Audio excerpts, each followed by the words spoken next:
It's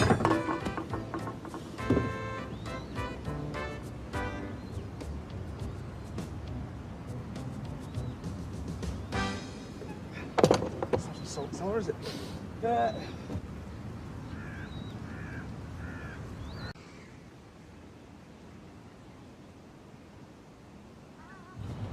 I found the salt cellar. It was on the boat. It had actually rolled underneath the...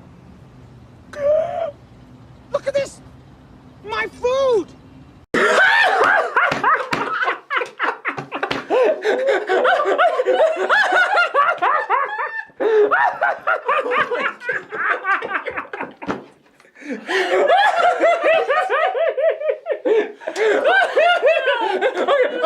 Okay.